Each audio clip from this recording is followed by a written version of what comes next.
हम समझेंगे NABL 131 document के बारे में, जो कि terms and condition for obtaining and maintaining NABL accreditation से संबंधित एक बहुत ही महत्वपूर्ण डॉक्यूमेंट है। यह डॉक्यूमेंट एक तरह से एग्रीमेंट है NABL और कैब यानी कि कन्फर्मिटी असेसमेंट बॉडी के बीच का।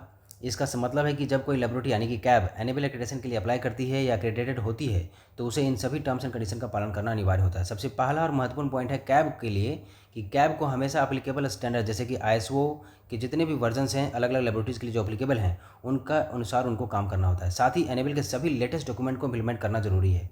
इसके बाद डॉक्यूमेंट में स्पष्ट किया गया कि कैब का लीगल इंटाइटिटी होना अनिवार्य है, जैसे कंपनी जो है LLP या सिंगल पर्सन कंपनी होनी चाहिए, ट्रस्ट या गवर्नमेंट ऑर्गेनाइजेशन होना चाहिए, और साथ ही साथ उसे अपनी पूरी बैकग्राउंड इन्फॉर्मेशन NABL को देनी होती है, जिसमें ownership, personals, experience, compliance etcetera जो डिटेल्स हैं वो शामिल हैं। एक बहुत ही महत्वपूर्ण बात यह है कि NABL एक्रेडिटेशन केवल टेक्निकल कॉम्पिटेंस को रिकॉग्नाइज करता है, यह किसी भी टेस्ट रिजल्ट की गारंटी नहीं देता, और NABL किसी लेबोरेटरी के रिजल्ट या सर्विसेज के लिए जिम्मेदार नहीं होता।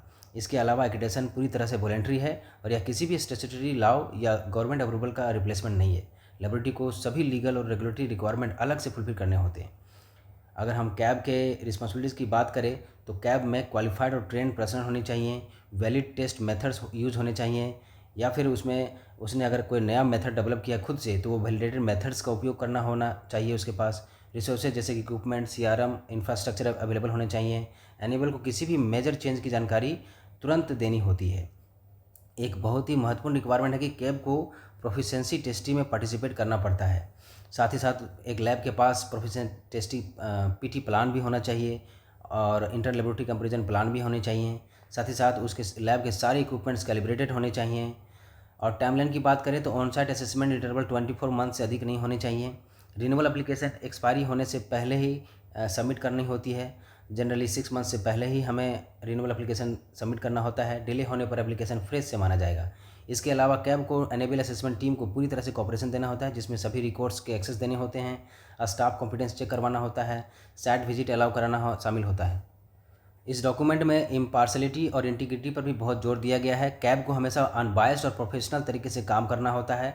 एक और महत्वपूर्ण पॉइंट है कि कैब केवल उसी स्कोप के लिए एक्रेडिटेशन क्लेम कर सकता है जिसके लिए उसे ऑफिशियली एक्रेडिटेशन सर्टिफिकेट प्राप्त हुआ है।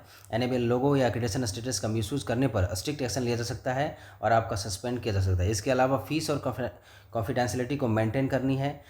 फीस को टाइम टू टाइम देना पड़ता है। डाटा प्रोटेक्शन लॉ के हिसाब से डाटा को प्रोटेक्ट करके रखना है। लीगल कंप्लायंस जितने भी हैं उनको फुलफिल करने होते हैं। अगर कैब किसी भी टर्म्स का वायलेशन करता है तो NABL सस्पेंशन, विड्रॉवल या लीगल एक्शन ले सकता है, जैसे कि NABL 21